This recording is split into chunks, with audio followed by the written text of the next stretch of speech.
hebat bisa melahirkan beberapa karya bermutu, tetapi guru yang bermutu dapat melahirkan ribuan orang-orang hebat. Selamat datang di IAIN Parepare, satu-satunya kampus negeri Islam yang ada di kota Parepare.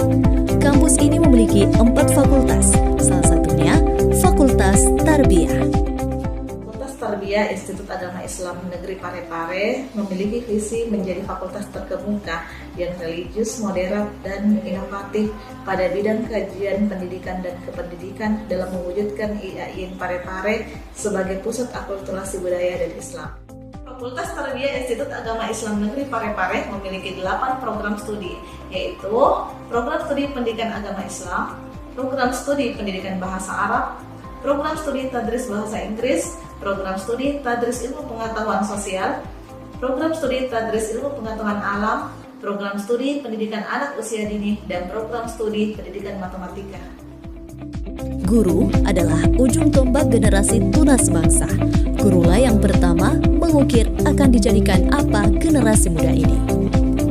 Di IAIN Parepare, selain tersedia sumber daya manusia yang memadai, juga telah dilengkapi fasilitas yang menunjang proses pembelajaran. Visi dan misi keilmuan program studi pendidikan agama Islam Fakultas Tarbiyah Institut Agama Islam Negeri Parepare. Visi keilmuan program studi pendidikan agama Islam yakni mengembangkan pendidikan agama Islam yang moderat dengan paradigma integrasi interkoneksi antara Islam, budaya, sains, dan teknologi untuk menghasilkan lulusan yang unggul.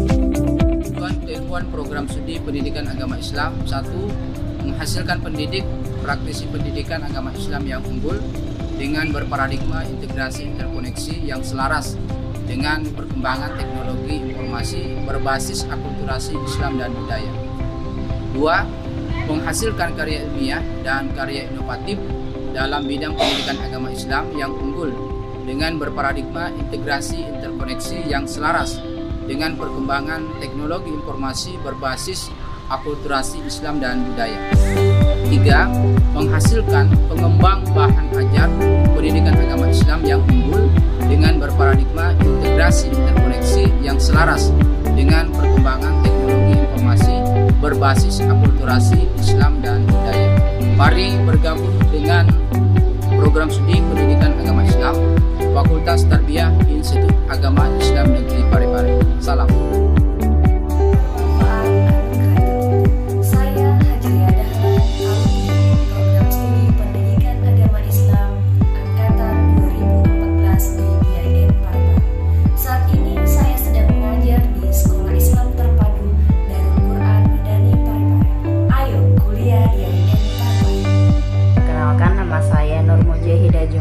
Saya alumni Prodi Pendidikan Agama Islam Angkatan 2018, saat ini bekerja di salah satu sekolah negeri yaitu UPT SMP Negeri 1 Matirobulu. Terima kasih.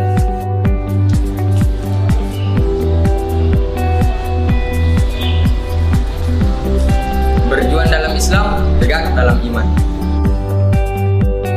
Pendidikan merupakan pintu peradaban dunia. Pintu tersebut tidak akan terbuka kecuali dengan satu kunci, yakni seseorang atau sosok guru yang peduli dengan peradaban dunia.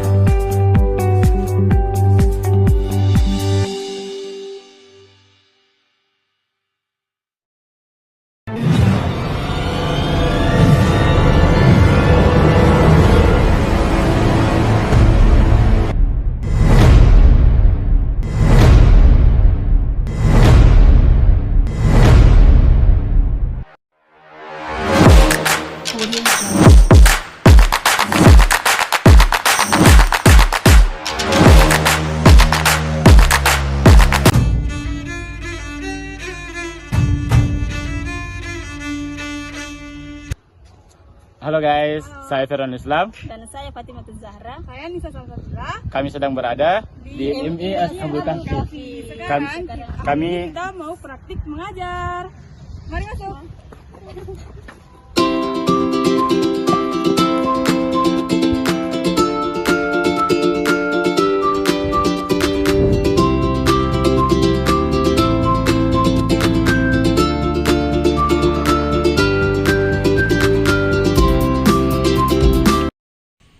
Assalamualaikum warahmatullahi wabarakatuh.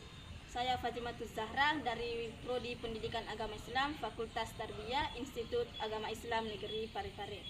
Jadi pada video kali ini saya akan berbicara tentang pengertian, kedudukan dan fungsi Al-Quran pada madrasah, pesantren dan sekolah.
Dulu anak soleh.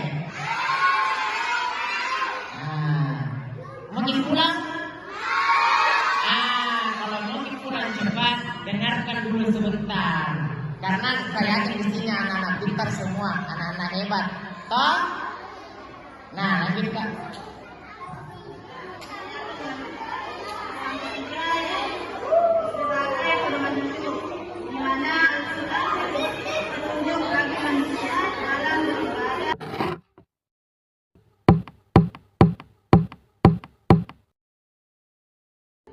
Assalamualaikum warahmatullahi wabarakatuh. Waalaikumsalam warahmatullahi wabarakatuh.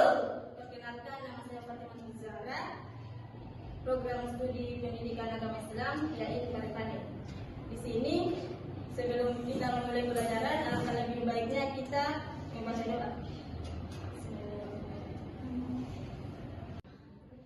Dan adapun pengertian Al-Quran, yaitu Al-Quran merupakan kitab suci umat Islam yang diturunkan Allah kepada Rasulnya yang terakhir, yaitu Nabi Muhammad SAW, sekaligus sebagai mukjizat yang terbesar di antara mukjizat lainnya. Dan adapun Al-Quran secara etimologi adalah berasal dari bahasa Arab dalam bentuk kata benda abstrak, masdar dari kata Qur'a yaqra'u Qur'ana, yang berarti bacaan. Sebagian ulama yang lain berpendapat bahwa lafaz Al-Quran bukanlah mustaq dari Quran, melainkan isim alam, nama sesuatu bagi kitab yang mulia, sebagaimana halnya nama Taurat dan Injil. Dan adapun secara terminologi, Al-Quran memiliki beberapa definisi. Banyaknya definisi Al-Quran tidak lepas dari sudut pandang ulama yang mengusulkan atau kepentingan kajiannya. Adapun yaitu Al-Quran ialah firman Allah yang diturunkan kepada Nabi Muhammad SAW untuk melemahkan orang yang menentangnya, sekalipun hanya untuk surat terpendek, dan membacanya dianggap sebagai ibadah. Dan yang kedua yaitu Al-Quran ialah firman Allah yang berfungsi sebagai mukjizat yang diturunkan kepada penutup Nabi dan Rasul melalui perantara malaikat Jibril. Nah, itulah tadi pengertian dari Al-Quran. Selanjutnya saya akan menjelaskan tentang kedudukan dan fungsi Al-Quran. Yang pertama yaitu Al-Quran adalah wahyu dari Allah yang berfungsi sebagai mukjizat bagi Nabi Muhammad SAW sebagai sebuah keajaiban. Al-Quran telah menjadi salah satu alasan penting bangsa Arab di masa Rasulullah masuk ke dalam agama Islam dan juga menjadi alasan penting mengapa manusia saat ini dan di masa yang akan datang. Dan yang kedua yaitu Al-Quran sebagai sumber pokok ajaran Islam. Ada 3 yaitu yakni Al-Quran, Sunnah, dan Ijtihad. Al-Quran adalah firman Allah Subhanahu wa Ta'ala yang diturunkan kepada Nabi Muhammad SAW. Sunnah adalah perkataan, perbuatan, dan ketetapan Nabi SAW. Dan adapun ijtihad ialah usaha sungguh-sungguh yang dilakukan para ulama mujtahid untuk memutuskan hukum agama dengan tetap merujuk kepada Al-Quran dan Sunnah. Dan yang ketiga yaitu Al-Quran adalah korektornya. Sebagai korektor, Al-Quran mengungkapkan banyak hal yang dibahas dalam kitab-kitab Taurat, Injil, dan hal-hal lainnya yang dianggap Al-Quran tidak sesuai dengan ajaran Allah yang sebenarnya. Kedua berkaitan dengan aspek historis dari orang-orang tertentu, hukum, prinsip, dan ketuhanan. Dan yang keempat yaitu wali kitab. Sebelumnya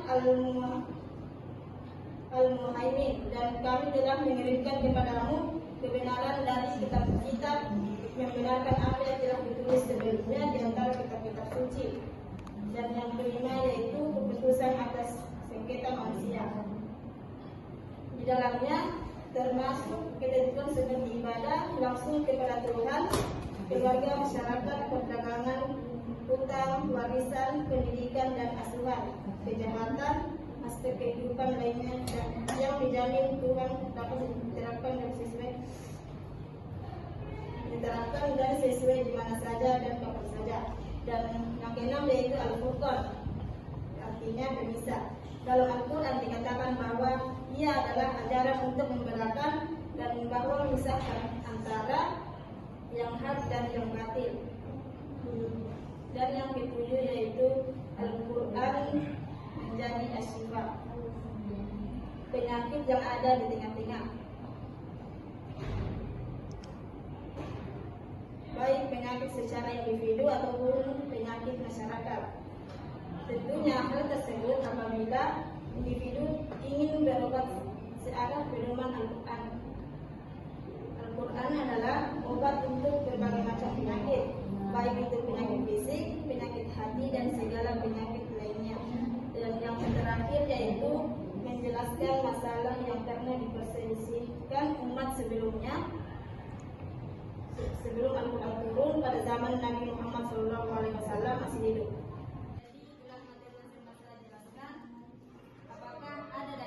Yang bisa menyimpulkan dari materi yang sempat saya jelaskan.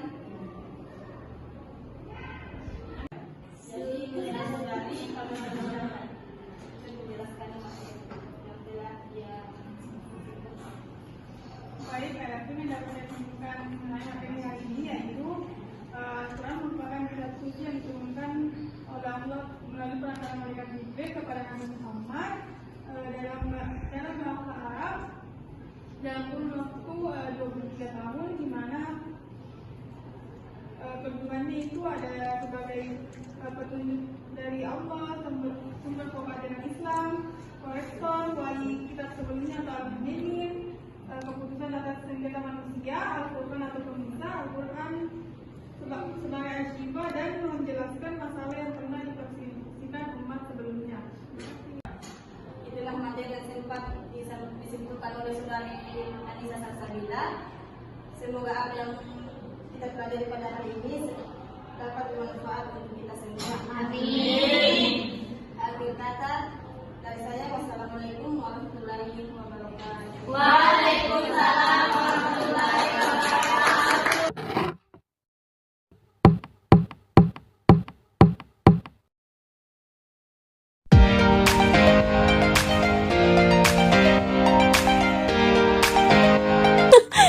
Terima kasih sudah menonton dan sampai jumpa.